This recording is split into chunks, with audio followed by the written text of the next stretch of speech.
अस्सलामु अलैकुम वरहमतुल्लाहि वबरकातुहू। उम्मीद है कि अल्लाह के फजल और उसके करम और उसकी रहमत से सारे बाखरीद होंगे। तो हमने पिछले सबक में मुल्की परिंदे और दूसरे जानवर जो है उसका कुछ हिस्सा पढ़ा था।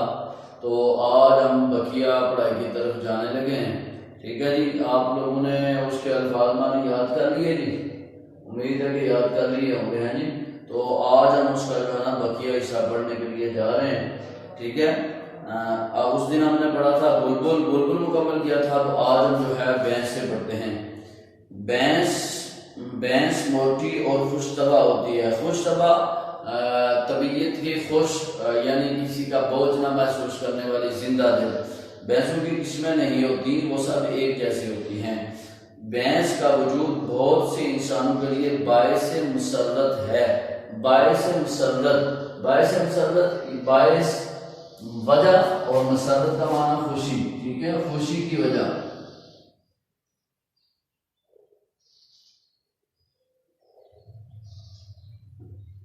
खुशी की वजह भैंस का हम असर यानी उसके जमाने में पाए जाने वाला हम असर कहते हैं जमाने को, और हम असर उसके जमाने में। हम असर चौपाया, चार टांगों वाला जानवर गाय दुनिया भर में मौजूद है। गाय और भैंस ये दो हलाल जानवर ऐसे हैं जो दुनिया भर में क्या है, मशहूर है। गाय भी मशहूर है और भैंस भी मशहूर है, लेकिन भैंस का फख्र हमें ही नसीब है। यानी गुरूर जो करते हैं ये मुल्क पंजाब के या हिंदुस्तान के लोग जो है ये ज्यादा भैंस के ऊपर गुरूर करते हैं। बाहर वाले लोग जो है चले जाए न्यूजीलैंड, चले जाए नेदरलैंड, चले जाए वगैरह वगैरह, वहां पे भैंस से ज्यादा तरजीह जो है ना गाय को दी जाती है। तिब्बत में, ये चीन का एक इलाका है, तिब्बत में गाय के वजन पर सुरा गाय होती है। सुरा गाय कहते हैं पहाड़ी गाय को, और सुरा भैंस पहाड़ी भैंस। ठीक है, सुरा गाय पहाड़ी गाय और सुरा भैंस पहाड़ी भैंस। ठीक है जी, याद रखिएगा।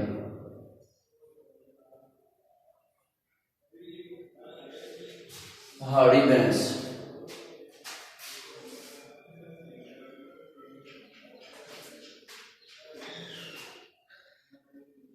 सुरा भैंस कहीं नहीं होती। भैंस के बच्चे शक्ल में ननियाल और ददियाल दोनों पर जाते हैं। ननियाल नानके जिसे हम पंजाबी में कहते हैं, और ददियाल दादके। ठीक है, लिहाजा फरीकें दोनों जमातें, ये दोनों जमातों से मुराद ननियाल भी और ददियाल भी।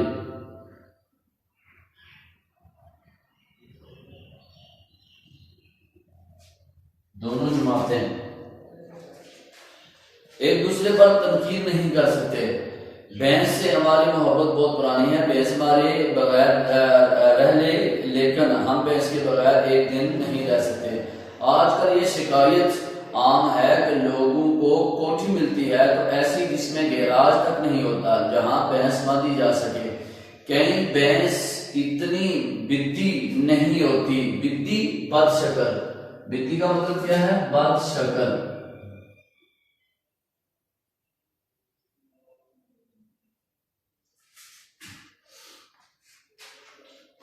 बदशक्ल नहीं होती, मगर कुछ होती ही हैं। दूर से ये पता चलाना मुश्किल हो जाता है कि भैंस इस तरफ आ रही है या उस तरफ जा रही है। रुखे रोशन के आगे शमा रखकर वाला शेर याद आता है। रुखे रोशन, रोशन चेहरा, चमकता हुआ चेहरा। रुख कहते हैं चेहरे को बेटा, और रोशन चमकता हुआ। ठीक है, चमकता चेहरा। ठीक है, याद रखिएगा, चमकता चेहरा। भैंस अगर वर्जिश करती और ग़िज़ा का ख्याल रखती तो शायद शरीरी हो सकती थी। शरीरी का मतलब दुबली पतली। शरीरी का क्या मतलब है? दुबली पतली।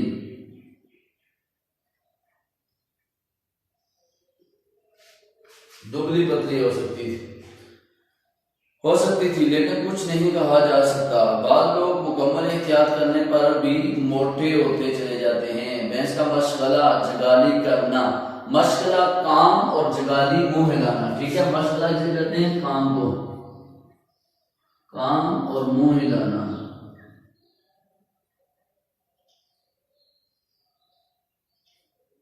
मुंह हिलाना, ठीक है। या तालाब में लेटे रहना है। वो अक्सर नींदबाज आंखों से उफक, नींदबाज आंखें आधी खुली हुई और आधी बंद, उफक आसमान, ठीक है, वो तकती रहती है। लोग कियास आराइयां करते हैं कि वो क्या सोचती है, वो कुछ भी नहीं सोचती। अगर भैंस सोच सकती तो रोना किस बात का था। भैंस का हाफिजा कमजोर है, सोचने की कुव्वत को हाफिजा कहते हैं। इसे कल की बात आज याद नहीं रहती, इसलिए से वो इंसान से ज्यादा खुशनसीब है। भैंसे को बिल्कुल निकम्मा समझा जाता है। निकम्मा किसी काम का नाम होना। इसे हाल में जूतने की स्कीम नाकामयाब साबित हुई क्योंकि वो दायमी तौर पर थका हुआ और अजली सुस्त है। दायमी तौर पर, मुस्तकिल तौर पर, ठीक है, और अजली शुरू से। दायमी तौर पर ये लिखा हुआ आपके सामने लफ्ज दायमी, मुस्तकिल, मुस्तकिल, अजली, शुरू से। अच्छा, अजल का जो मुतजाद लफ्ज होता है ना, वो होता है अबद, शुरू से आखिर तक, ठीक है जी। सुस्त है। इसने बचपन में भैंस का दूध पिया था। भैंस के सामने बीन बजाई जाए तो नतीजा तसल्ली बख्श नहीं निकलता। भैंस को बीन से कोई दिलचस्पी नहीं। अगला है उल्लू। उल्लू बुर्दबार और दानिशमंद है लेकिन फिर उल्लू है। उल्लू बुर्दबार, तहम्मुल मिजाज। बुर्दबार का क्या माना? तहम्मुल मिजाज,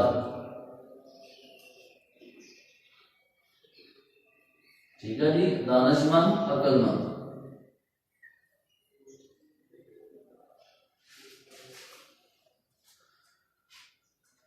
वो खंडरों में रहता है। खंडरों में वीरान जगह, जहां पहले घर हो लेकिन हालात की नजर से या किसी तबाही के बायस जो है वो घर जो है वो खंडरात में तब्दील हो जाए, वीरानों में तब्दील हो जाए। लेकिन खंडर बनने की वजूहात दूसरी हैं। यानी उल्लू की वजह से वो जो है ना खंडर नहीं होते, वो कुदरत की वजह से खंडर होते हैं। उल्लू का जिक्र पुराने बादशाहों ने अपने रोज नामचू में अक्सर किया। रोज नामचू रोजाना का जो खाता, जो हिसाब किताब वो लिखते हैं। लेकिन इससे उल्लू की पोजीशन, हालत, पोजीशन का मतलब हालत बेहतर नहीं हो सकती। उल्लू की 20 किस्में बताई जाती हैं। मेरे ख्याल में 5-6 किस्में काफी थी। वैसे उल्लुओं की आदतें आपस में इस कदर मिलती जुलती हैं, एक उल्लू को देख लेना तमाम उल्लुओं को देख लेने के मुतरादिफ है। उल्लू को वही पसंद कर सकता है जो फितरत का जरूरत से ज्यादा मद्दाह है। जरूरत का ज्यादा मद्दाह होना, तारीफ चाहना, ठीक है।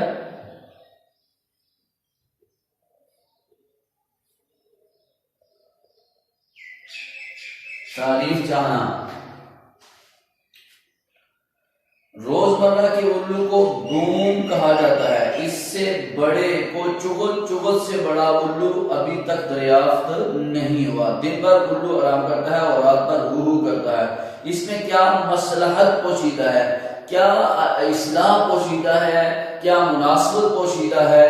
मेरा ख्याल इतना ही सही है जितना कि आपका। लोगों का ख्याल है कि उर्दू तो तू ही तू का वजीफा पढ़ता है।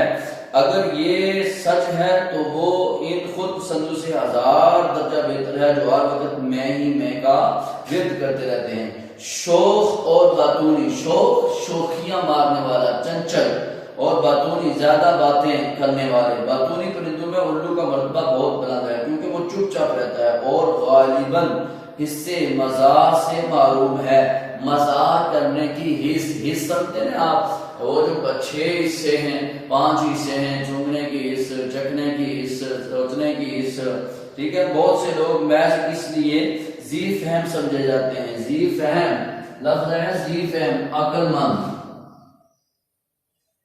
जी का मतलब होता है वाले, फहम का मतलब होता है अकल, अकल वाले, ठीक है।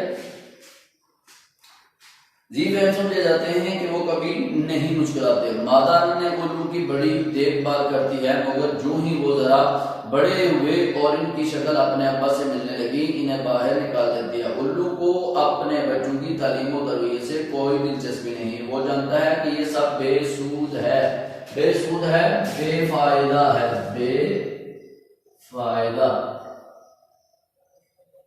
बेफायदा है। उल्लू अच्छे भी होते हैं और बुरे भी। अच्छे तो वो होते हैं जो दूर जंगलों में रहते हैं। उल्लुओं को बुरा भला कहते वक्त ये मत बोलिए कि उन्होंने उल्लू बनने की इल्तिजा थोड़ा ही की थी, यानी दरख्वास्त थोड़ी की थी अल्लाह से। बिल्लियों की कई किस्में बताई गई हैं। जो लोग बिल्लियों की किस्में गिनते हैं इनकी भी कई किस्में होती हैं। बिल्लियां पालने वालों को ये वहम हो जाता है कि बिल्ली इन्हें ख्वाह बिला वजह चाहती है, इसलिए कि वो बिल्ली के क़याम और ताम का बंदोबस्त करते हैं। क़याम ठहर रिहाइश, ताम खाना। क़याम का क्या मतलब है? रिहाइश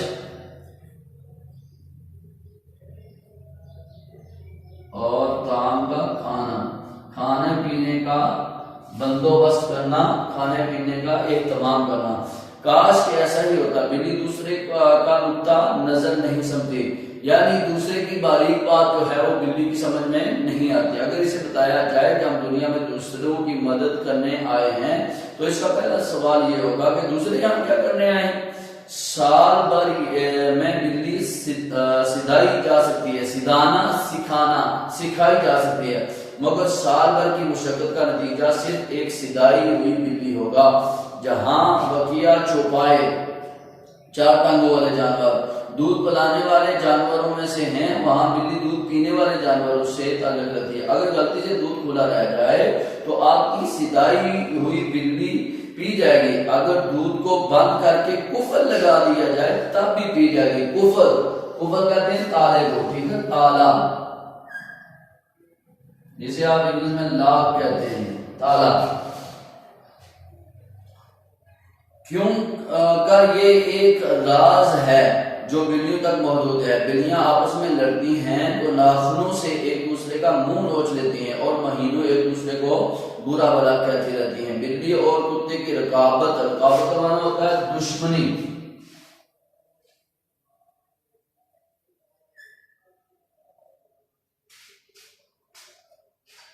रकाबत मशहूर है। बिल्ली बर्दाश्त नहीं कर सकती कि इंसान का कोई वफादार दोस्त हो। बिल्ली में बर्दाश्त बहुत कम होती है। चंद बिल्लियां घर में सारे चूहों को खत्म कर सकती हैं। चूहे तो रफा हो जाएंगे। रफा का मतलब होता है उठा लेना, उठ जाना, तो इसका मतलब है खत्म हो जाना, दूर हो जाना, ठीक है जी।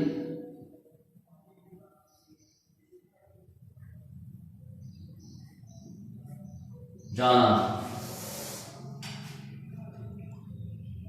जाएंगे मगर बिल्लियां रह जाएंगी। बिल्लियां दिन भर मेकअप करती रहती हैं। इनकी जिल्द पर तरह तरह के डिजाइन होते हैं। मोटी बिल्लियां अपने जिस्म पर लंबाई में सीधी धारियां बना लें तो इनका मोटापा छुप सकता है। मोटापा छुप सकता है। धारियां क्या होती हैं? लकीरें,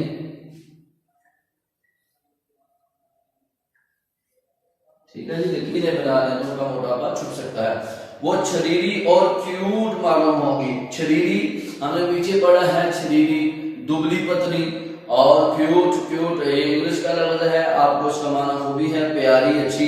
बिल्लियां दोपहर को सो जाती हैं, वो रात तक इंतजार नहीं कर सकती। बालों का बजाय सोई हुई बिल्ली इधर उधर देखकर चुपके से बाहर निकल जाती है। इससे बाज पुर्स की जाए, पूछ-गिछ की जाए। बाज पुर्स, पूछ-गिछ,